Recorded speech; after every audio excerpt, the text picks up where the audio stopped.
Graça e paz, Jesus. É muito bom estar aqui mais uma vez para falar daquele que merece toda a honra, toda a glória, do qual nós já cantamos aqui. Estava ali na escolinha com a Aurora e a transmissão estava rolando no Facebook. Eu estava lá, escutando, adorando e olhando ela ali para a gente... já instruindo também, né, a criança no caminho que ela deve andar. E continuaremos a falar de Jesus. Enquanto Ele não voltar, enquanto Ele nos der fôlego, enquanto Ele nos der vida, eu tenho certeza que você também pensa assim, nós devemos louvá-lo em todo o tempo. E eu queria trazer algo para o coração de vocês, algo que o Senhor tem falado comigo, uma mensagem propícia para o dia de hoje, sobre uma das atribuições de Deus, ou como nós podemos dizer, dentro da Trindade, a paternidade, ou seja, o nosso Deus, o Deus Pai. Eu queria te convidar a abrir sua Bíblia comigo, em Romanos, Carta do apóstolo Paulo aos Romanos, capítulo 8.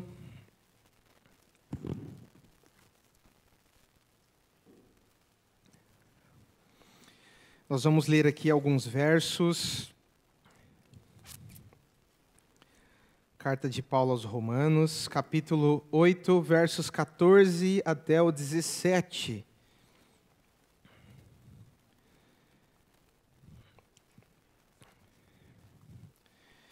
Diz assim o texto, Romanos 8, do 14 ao 17. Porque todos que são guiados pelo Espírito de Deus são filhos de Deus. Pois vocês não receberam um espírito que os torne de novo escravos medrosos, mas sim o Espírito de Deus que os adotou como seus próprios filhos. Agora nós o chamamos Abba, Pai, pois o seu Espírito confirma a nosso Espírito que somos filhos de Deus. Se somos seus filhos, então somos seus herdeiros e, portanto, co-herdeiros com Cristo. Se de fato participamos de seu sofrimento, participaremos também da sua glória. Até aqui por enquanto. Quero orar mais um pouco. Pai, obrigado porque nós agora podemos chamá-lo de Pai. A partir do momento que o teu Filho se derramou naquela cruz, abriu de novo o acesso e estávamos desgarrados, estávamos separados de Ti e da Tua santa família, e agora nós fomos inclusos novamente, Pai. Então, muito obrigado. Te agradecemos porque, assim como meus irmãos aqui presentes, nós podemos também, ó Deus, declarar e se alegrar como uma família que o Senhor nos tornou. E agora estamos aqui diante da Tua santa palavra, que o Teu Santo Espírito, que já está aqui, possa trabalhar aos nossos corações, trazendo sim a revelação da Sua santa palavra, para que nós possamos ser cheios de Ti e somente de Ti, em nome de Jesus. Amém. Meus irmãos, o texto que nós acabamos de ler, ele vem consigo carregado de muitas verdades, inclusive verdades teológicas, que vão trazer uma base para as nossas vidas enquanto filhos de Deus. A carta do apóstolo Paulo aos Romanos é uma das, se não a que mais densa teologicamente falando, onde desde o início ele vai explicar o plano de Deus para um povo que ele escolheu amar, um povo que não fazia parte do povo original dele, que era Israel. E ele chega aqui já no capítulo 8, começando no verso 1, dizendo que não existe nenhuma condenação para aqueles que estão em Cristo Jesus.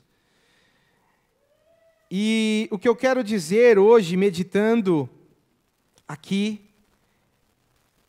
nesse texto em que acabamos de ler, é que o grande problema da humanidade não é o governo, não é a pobreza, não é a corrupção em si, mas o problema principal da humanidade é o pecado. É a alienação de Deus, ou seja, o homem viver em um mundo como se Deus não existisse.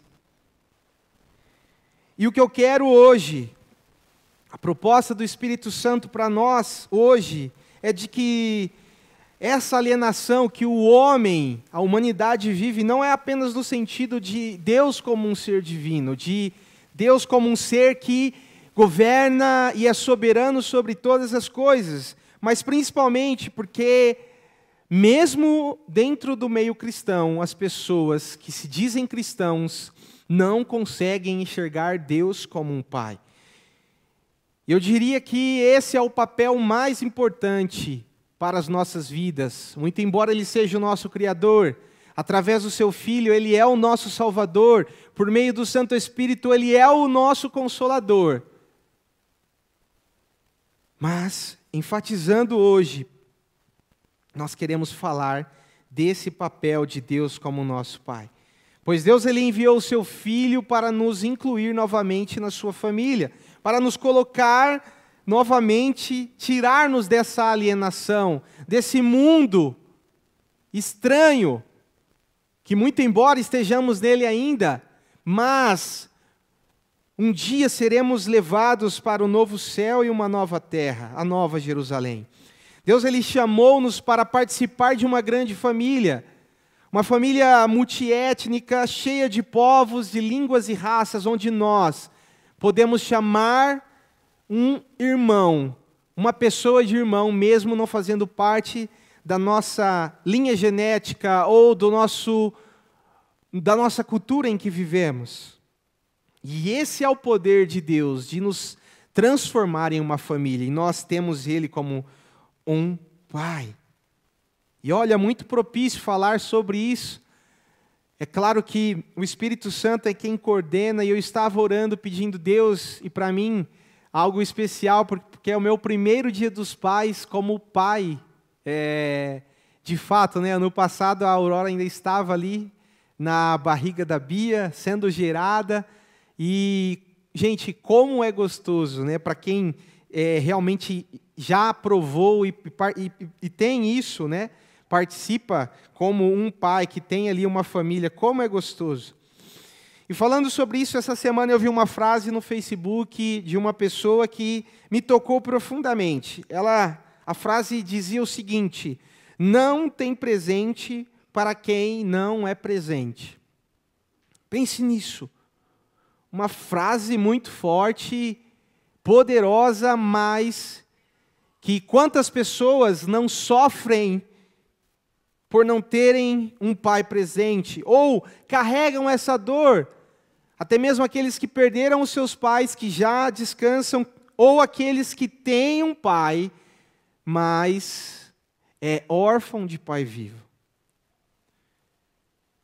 E com isso eu quero dizer para vocês, para todos nós, que a verdadeira cura para todos os problemas que enfrentamos nas nossas vidas, de identidade, de crises de ansiedade ou de outros problemas que o pecado nos assolam, é olhar pelo lado da paternidade divina. Ou seja, a Bíblia diz que nós somos comprados pelo sacrifício de Cristo para que não fôssemos mais carentes, para que nós não vivêssemos mais uma busca desenfreada em coisas ou pessoas que não podem nos satisfazer.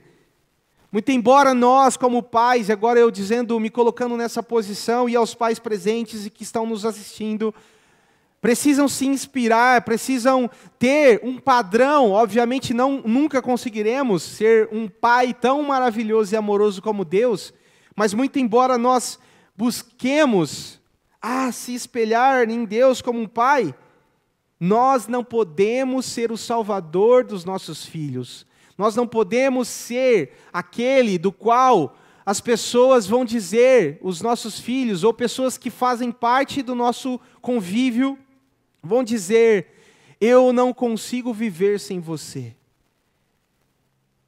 Essa frase, ela entrega muito o que está no anseio do coração da pessoa. Eu não estou querendo dizer que você não precisa amar os seus pais, as pessoas que fazem parte do seu convívio, mas quando nós amamos elas mais do que a Deus, ou tentamos substituir Deus na vida das pessoas, querendo salvá-las, querendo controlar essas pessoas, nós estaremos cometendo o erro original, que o homem querendo ser Deus da sua própria vida. E não existe, não tem como, meus irmãos. E é por isso que precisamos, e sempre batemos na tecla do Evangelho, pois o Evangelho ele traz uma boa notícia poderosa. Nós temos um Deus que nos ama mais do que podemos imaginar. Um Deus amoroso, que deseja estar perto, tanto que escolheu se mostrar como Pai. Quando Jesus estava na terra, Ele não chamava, em algumas vezes sim, e na única vez, na verdade, que Ele chamou Deus de Pai, o Deus Pai de Deus em si, foi quando Ele estava na cruz, quando Ele estava sendo, por um período de tempo curto, destituído da posição de Filho de Deus e morrendo como homem na cruz. A única vez Ele diz, Deus meu, por que me desamparaste? E Ele, meus irmãos, Jesus, clamou na cruz, uma única vez, Deus meu, por que me desamparaste? Para que nunca mais, ou melhor, para que por toda a nossa vida nós clamássemos, Pai nosso, Pai nosso. E hoje o convite não é só para os pais aqui que estão presentes, é também para os filhos que se sentem ausentes, os filhos que talvez não tenham essa figura paterna ou não enxergam Deus como um pai. Porque quando nós vivemos como se Deus não existisse, negando a realidade, ou mesmo vivendo uma vida dupla, ora eu estou bem, ora eu estou mal, ora eu estou crente, ora não, deixamos de mostrar ao mundo uma das maiores verdades do Evangelho, que é, agora nós temos um Pai. E por meio desse texto nós vamos enxergar como isso acontece. Na verdade, quando acontece. Primeiro, quando temos uma vida guiada pela carne. E uns 2 versos antes do qual nós lemos, versos 12 e 13, Paulo fala assim, portanto, irmãos, vocês não têm de fazer o que a natureza humana lhes pede, porque se viverem de acordo com as exigências dela, morrerão. Se, contudo, pelo poder do Espírito, fizerem morrer as obras do corpo, viverão. A nossa carne, ela nunca estará totalmente satisfeita. A nossa carne, meus irmãos, o nosso lado humano, nos empurra para uma busca e satisfação em coisas ou pessoas que não têm esse poder supremo. Porque a única forma, a real satisfação, nós só podemos encontrar em quem nos criou, em um Deus que conhece-nos por dentro e por fora. Um Deus que antes mesmo do pensamento chegar aos nossos corações, à nossa mente, Ele já sabe, Ele já conhecia antes de sermos formados no ventre da nossa mãe. E olha que existem muitos pais que não são presentes em que cometem atrocidades de, às vezes, nem participar ou nem sabe. Filhos que são órfãos não conhecem os seus pais, porque este pai, entre aspas, pai, né? Essa pessoa, esse homem que o concebeu, não tinha o pleno conhecimento de Jesus e de que nós somos figuras que devemos proclamar as verdades do Evangelho. E a nossa carne, como eu disse, ela nunca será satisfeita. Na verdade, desde a queda, o homem vem tentando fazer da sua forma, do seu jeito, fazer roupas para vestir as suas vergonhas. Ou seja, esforços com suas próprias mãos. e que não conseguem tampar por si só. Tentativas em cima de tentativas que acabam nos trazendo mais vergonha quando tentamos viver a vida do nosso modo, como nós achamos que deve ser e não como as Escrituras nos apontam. E é isso que a nossa carne pede, meus irmãos, ela pende para as coisas que são más. E aí quando essa vida de vergonha e mais vergonha, e quando não nós acabamos alcançando o padrão de Deus pelos nossos próprios esforços, o que acontece, assim como lá no Éden, quando o homem pecou, percebeu a sua nudez, o que o homem e a mulher fez? Se esconderam de Deus. Deus chega, onde vocês estão? Sentimos vergonha de você, Deus, parafraseando em Gênesis 3, e nos escondemos. E Deus diz, quem disse para vocês que vocês estão nus? E a conversa segue. Então, quando nós não conseguimos alcançar o padrão da lei de Deus, seguindo pelos nossos próprios esforços, pelas nossas próprias vontades, acabamos nos afundando em nossa carne, porque ela acaba se tornando mais forte e nós perdemos o controle. E esse resultado é terrível, porque quando nós nos afastamos de Deus, nos afastamos de quem está pronto a nos abraçar, tanto que Deus, ele, de imediato, obviamente o homem teve as suas consequências desde a queda, mas de imediato Deus vai o quê? Mata um animal, tira a sua pele e veste, ou seja, o ato de Deus de nos salvar, ali já estava sendo explícito, naquele animal, o que Cristo seria para nós os dias de hoje. Tanto que ali em Gênesis 3,15, vai vir a promessa de que nasceria um que traria a transformação para a humanidade, que salvaria, que nasceria um filho da mulher que esmagaria a cabeça da serpente e que teria vitória sobre a carne. E este foi o nosso Senhor Jesus. E desde então, Deus vem tentando trazer o seu povo para a sua vontade. E o homem por si só, naturalmente pendendo para as coisas da carne. Deus chama Israel de seu filho primogênito. Olha, Deus sempre querendo trazer ao homem que ele é um pai.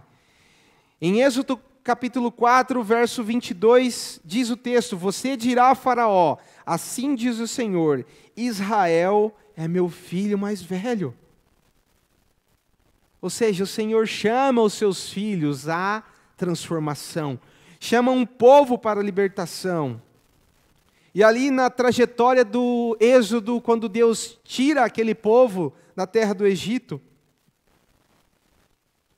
o Senhor chama esse povo para a libertação, e pelo coração do povo a jornada se tornou um pouco longa demais, porque Deus ele sabia que o povo estava preso por muito tempo ali no Egito, e o coração deles estava no Egito. Tanto que, olha só, o povo,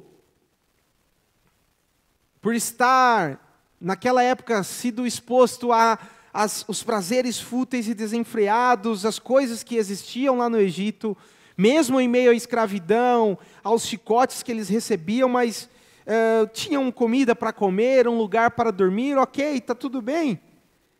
Mas o povo nesse processo de saída do Egito, no deserto, eles precisavam de um tratar de Deus.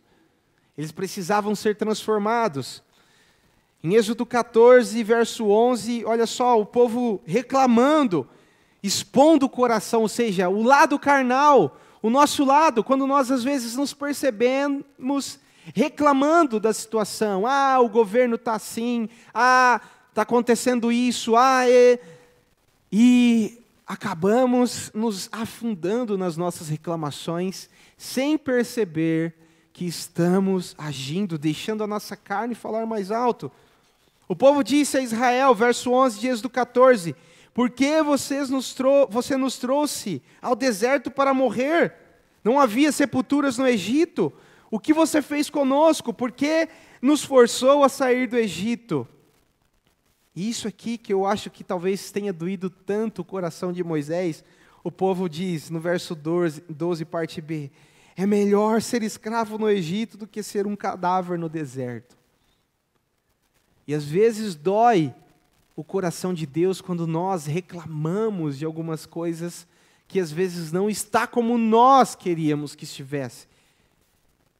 E a ingratidão brota em nossos corações e não conseguimos olhar e enxergar o que Ele já fez. Acima de tudo, que apagaria toda a ingratidão do nosso coração. Ele nos fez filhos. Amém? Ele nos deu o seu Filho. O que Ele tinha de mais precioso. Para que eu e você pudéssemos estar hoje, mesmo caminhando em meio a um deserto que não é fácil, onde Ele está trabalhando os nossos corações, às vezes deixamos a nossa carne vencer, deixamos ser sucumbidos pela reclamação. O povo saiu do Egito, mas o Egito não saiu do povo. E percebemos que todas as vezes em que Deus quer tratar com alguém, a saber, no contexto bíblico, Ele leva essa pessoa para o deserto.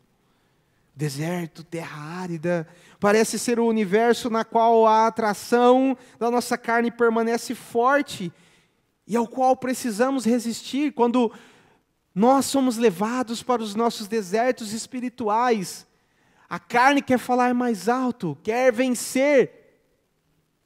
Por exemplo, quando você vai jejuar, e o jejum é uma disciplina que destrói isso, que quebra e que na verdade expõe a nossa carne, expõe as nossas vulnerabilidades, a abstenção de comida necessariamente, um lugar onde nós ficamos vulneráveis, onde a cabeça dói, onde você começa a ficar um pouco irritado, um pouco irado. Não precisa nem ser no jejum, quando você está um pouco, um tempo sem comer. Não sei se você é assim como eu, que fica irritado, estressado, irado. Ou seja, a nossa carne, ela expõe o mais profundo dos nossos corações. Expõe onde de fato está o nosso anseio, onde nós estamos buscando. Se estamos buscando satisfazer, porque Paulo diz, vocês não precisam mais. Vocês não têm de fazer o que a sua natureza humana lhes pede.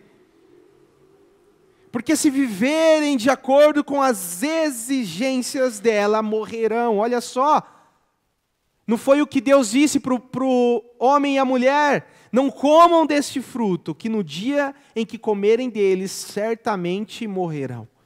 Essa morte, pior do que a morte terrena, é a morte eterna. Graças a Deus que Ele enviou o seu Filho e nós fomos restaurados. E nós tivemos uma segunda chance. E não podemos desperdiçá-la, meu irmão. Eu estou querendo pregar aqui para você se emocionar e para que amanhã você seja uma pessoa diferente, com medo de ir para a destruição, para a morte eterna. Não é isso. Mas que por meio do amor, enxergando o que o nosso Pai, o nosso Deus fez, dando o seu Filho, você fale com o seu coração. O que deveria eu fazer? O que deveria eu dar por esse Deus que tanto me amou? É o que ele começa no início do capítulo: nenhuma condenação há para aqueles que estão em Cristo Jesus. Aqueles que não vivem pela carne, mas vivem pelo Espírito. E é por isso que dar lugar ao Espírito de Deus é a solução para isso. Os israelitas foram conduzidos pelo próprio Deus, que seguia com eles. Deus estava presente ali através da coluna, da nuvem e da coluna de fogo, que os seguiam de dia e de noite. E mesmo vendo a presença de Deus que estava ali com eles, que estava suprindo eles, quando eles reclamam em uma certa feita que lá no Egito pelo menos nós tínhamos pão, nós tínhamos carne, o que Deus faz? Envia o maná. Envia as codornizes, ou seja, pão e carne. E aí não estava bom, por várias vezes o povo reclama durante a trajetória. E Deus, vamos lá, água da rocha, coisas milagrosas. E ainda assim o povo desejava retornar ao Egito, onde foram mantidos como escravo. Será que às vezes nós não desejamos, meus irmãos, voltar para o Egito, onde achávamos que estava tudo bem, porque cá entre nós, uma vida de cristão, ela não é fácil. Ela não é uma vida, como o pastor Pedro diz, melzinho na chupeta. Nós recebemos diariamente, todos os dias, bombardeios, a nossa mente, ela começa a ser desde quando nós acordamos, com as atividades que temos para fazer, com as coisas que o nosso trabalho nos exige, a nossa casa, os sofrimentos, as dificuldades, e parece que quando você quer cada vez mais se entregar ao Espírito, essas coisas, esses sofrimentos aumentam. Só que nós não podemos nos esquecer de que ali, no Êxodo, na trajetória do deserto, no lugar das colunas de nuvem e de fogo, nós recebemos o Espírito como a presença pessoal do Deus vivo em nossas vidas. Você pode glorificar a Deus por isso? Nós temos Ele, o Espírito Santo, como cantamos aqui, Ele nos ajuda em nossas fraquezas. Ele está a todo momento a confirmar com o nosso espírito que nós somos filhos. Imaginem só se todos os cristãos, uma pergunta que eu faço para nós, se todos os cristãos ficassem maravilhados com a presença do Espírito Santo nas nossas vidas, com a presença do Santo Espírito dentro e ao lado de nós, assim como os israelitas tinham a presença de Deus ali em uma coluna de fogo para guiá-los, aquecê-los durante a noite, pois à noite o deserto é extremamente frio, e no outro extremo, durante o dia, ele é extremamente quente, e Deus sempre lá, protegendo com a nuvem. Os calçados não se desgastavam, as roupas não envelheciam. Ele sendo o Jeová Jireh, que provê todas as coisas. E às vezes nós, ovo de novo, ou, meu Deus, essa luta, essa prova aqui de novo, não conseguimos enxergar que quando Deus, Ele não muda as coisas, as circunstâncias. 4 dias, mais ou menos, para o povo atravessar o deserto, menos do que isso, levou 40 anos, ou seja, eles meio que ficaram andando em círculos. E não parece que às vezes nós ficamos assim com as nossas vidas, andando em círculos, parece que nós não saímos do lugar.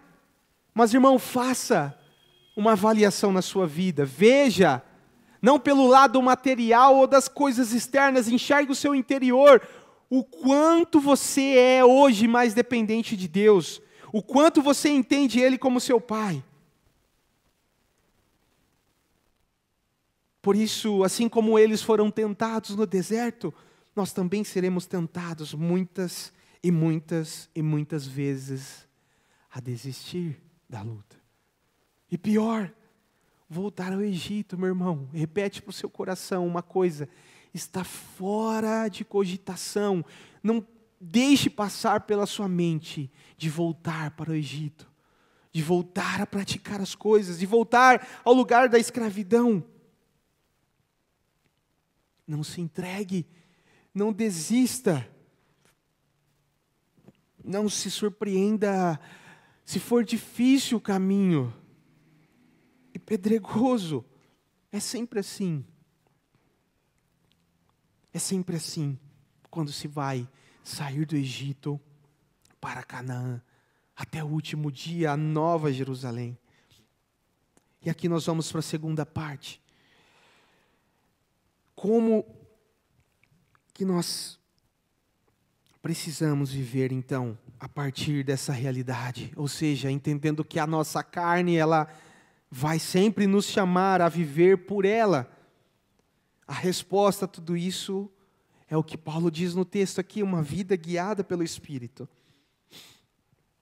De modo especial, o cristão, ele descobre uma nova identidade ao assumir a vocação que passou de Israel, do Antigo Testamento, para nós hoje, a adoção como filhos. Um teólogo anglicano chamado N.T. Wright, ele diz assim, quando o Espírito Santo vem habitar no coração de uma pessoa, o primeiro sinal disso é o reconhecimento de Deus como Pai. O sinal marcante, o primeiro sinal é se nós temos o Espírito Santo. Não é falar em línguas, fazer barulho, agitar, muito embora ele se mova por meio disso, mas o primeiro deles é enxergar a Deus como nosso Pai. O Espírito confirma ao nosso espírito, o Espírito de Deus, que nós somos filhos. E Paulo ele repete essa expressão também em Gálatas, no capítulo 8, verso 15 de Romanos. Quando ele diz isso, é como se nós ouvíssemos um poderoso eco que vem da história do Êxodo, que vem desde aos primeiros tempos bíblicos, onde ele vem chamando o seu povo a reconhecê-lo como Pai. É como se ele estivesse dizendo, ou seja, o mesmo Deus que libertou Israel, ele agora une ao seu Espírito Santo, ele une o Espírito Santo ao nosso espírito. O verso 15 de Romanos 8 diz: pois vocês não receberam um espírito que os torne de novo escravos, medrosos, mas sim o Espírito de Deus, que os adotou como seus próprios filhos. E agora, nós o chamamos Abba, Pai. O verso 6 de Gálatas 4, e porque nós somos seus filhos, Deus enviou ao nosso coração o Espírito de seu Filho, e por meio dele clamamos Abba, Pai. Exclama a forma, a palavra, o termo em aramaico, que é o Abba, Pai, significa paizinho, aquele momento de intimidade, quando você chega para o seu pai, a criança chega para o seu pai e fala paizinho. Assim, quando Jesus, em Marcos 14, 36, no fim daquela exposição na cruz, da crucificação, ele clama, Abba, Pai, em Marcos 14, 36. E viver uma vida pelo Espírito não é fácil, até porque a cultura lá fora nos empurra. Na verdade, eles estão querendo destruir o bem mais precioso que existe no mundo, que é a família.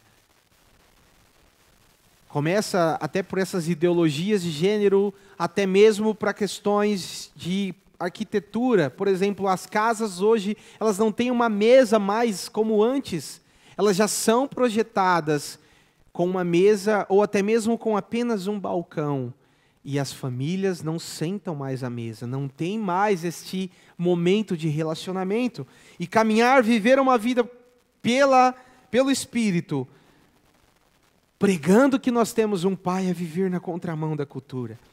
Porque nós cristãos vivemos até mesmo mergulhado numa cultura do eu, uma cultura que exalta, que coloca o homem no centro, e não Deus. E nesse ambiente, seja no trabalho, na escola, em todas as esferas da sociedade, a nossa mente é bombardeada por vozes que tentam calar a voz do Espírito dentro de nós. E a voz do Espírito de Deus, de forma gentil, de forma muito poderosa, aponta para o amor de Deus, para o chamado à santidade, a vivermos pelo Espírito. Pois é possível sim, não pelas nossas próprias forças. Já dando um spoiler da semana que vem, nós vamos retomar o capítulo 5 de Gálatas, onde ele fala sobre as obras da carne e o fruto do Espírito. Obras da carne, ele trata no plural, porque são várias delas. Fruto, no singular, é apenas um. Isso significa, até porque não podemos ter o amor sem a alegria no mesmo nível, porque nós não podemos ser mansos ao mesmo nível que nós somos felizes e alegres no Senhor. E porque o fruto não é esforço nosso. O fruto é gerado pela árvore. Jesus, em João 15, fala que se nós permanecermos nele e ele em nós, daremos muito fruto. Muitos frutos. Agora sim, no plural. Isso significa que nós devemos dar ouvidos à voz do Espírito e só assim nós iremos realmente conseguir silenciar as vozes da nossa carne.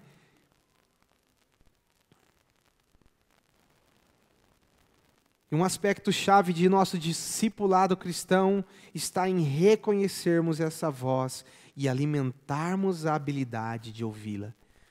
Reconhecer a voz do Espírito e alimentar a habilidade de ouvi-la. Passar tempo com Ele, viver em relacionamento com o nosso Deus. Isso nos fará crescer cada vez mais em relacionamento com Ele, entendendo que em Deus nós temos um Pai. Trata-se, ou pode muito bem tratar-se, da voz do Espírito de Deus, saber entendê-la, saber reconhecê-la. E uma das primeiras coisas que o Espírito Santo nos diz, com que Ele concorda plenamente, é que somos filhos de Deus e filhos adotados de Deus. Olha só, Jesus passou por isso.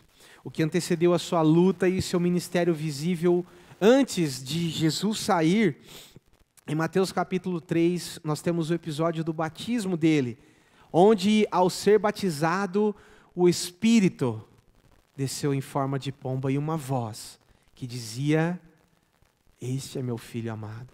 Ou seja, antes mesmo de qualquer outra coisa que teremos que fazer no início do nosso dia, na nossa segunda-feira amanhã, é dar ouvidos ao Espírito, dizendo: eu me agrado, em mim você tem um Pai, você é o meu filho.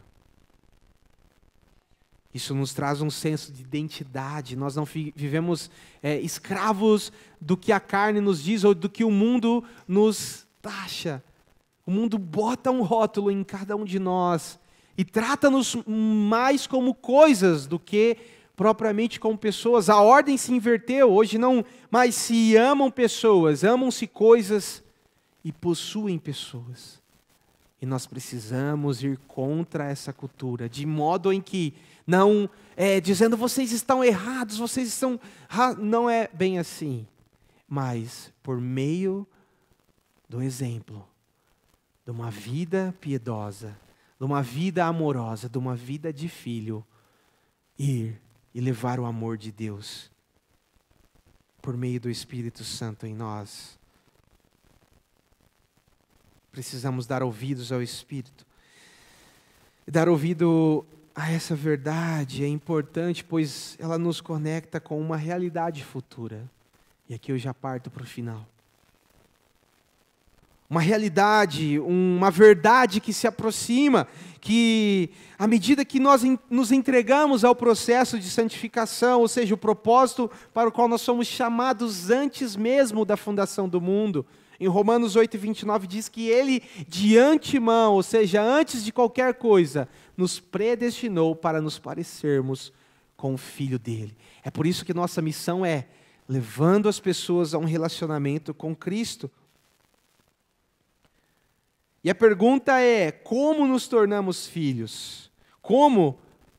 Obviamente, recebendo Jesus como nosso Senhor, e o Espírito Santo vai trabalhar em cada um.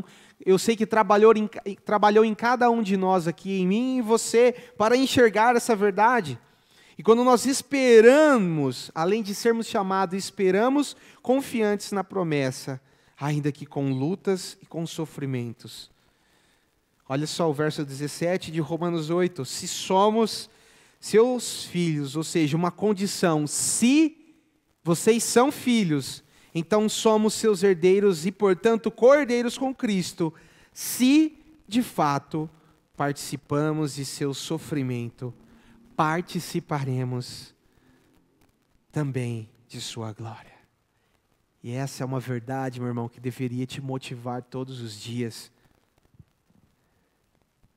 Sabemos que não é fácil viver uma vida como filhos, herdeiros e cordeiros da promessa, pelo qual Cristo irá compartilhar dessa bênção com todos nós, da sua maravilhosa cidade. Quando tudo finalmente será consumado. Então, por isso que, como diz o apóstolo Paulo em 2 Coríntios 4, versos 16, até o 17. Por isso, nunca desistimos.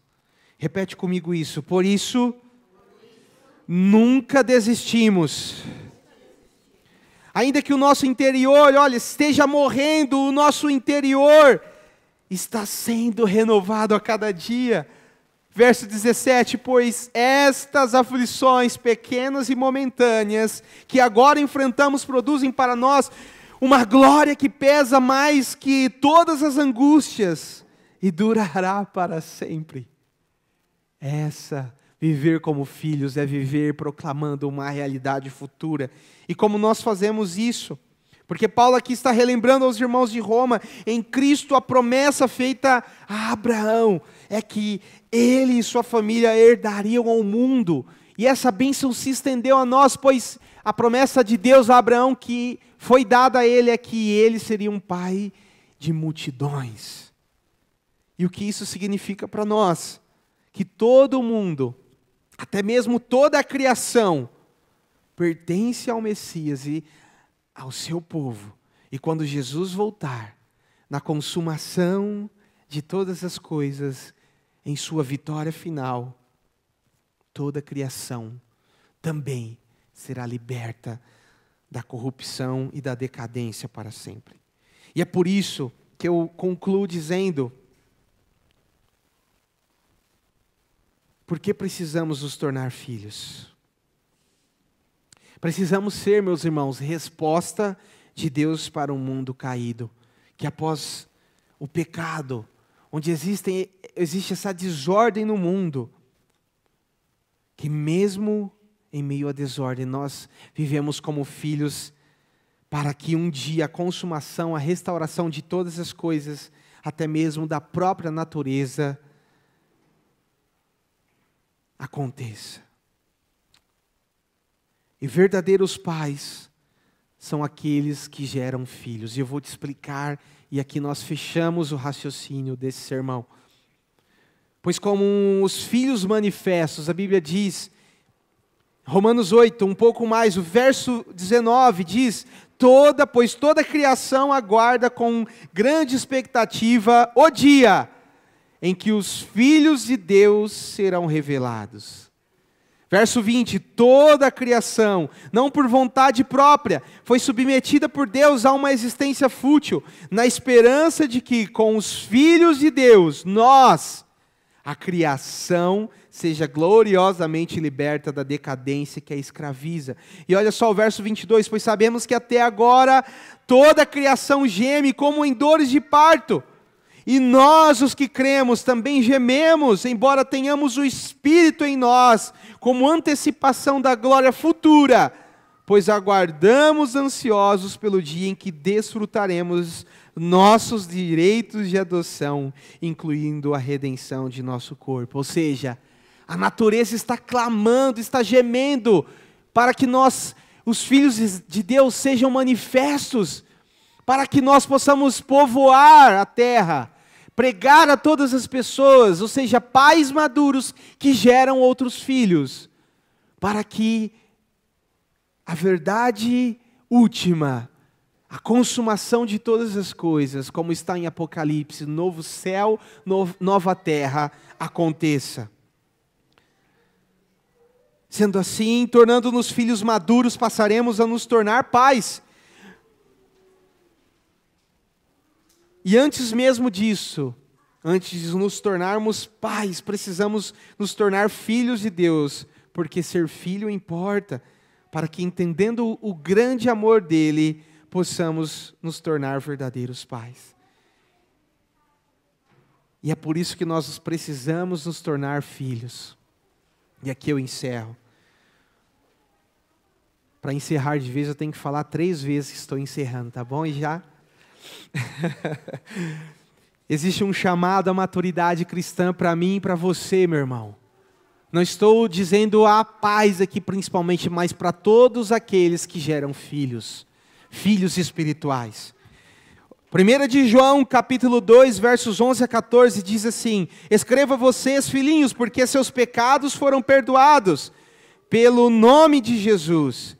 Verso 13, escreva vocês pais, porque conhecem aquele que existia desde o princípio. E escreva vocês jovens, porque venceram a batalha contra o maligno. Escrevi a vocês filhinhos, porque conhecem o Pai. Escrevi a vocês pais, porque conhecem aquele que existia desde o princípio. E escrevi a vocês jovens, porque vocês são fortes. A palavra de Deus permanece em seu coração e vocês venceram o maligno. E o estágio do crescimento espiritual é, primeiro, eu me torno filho.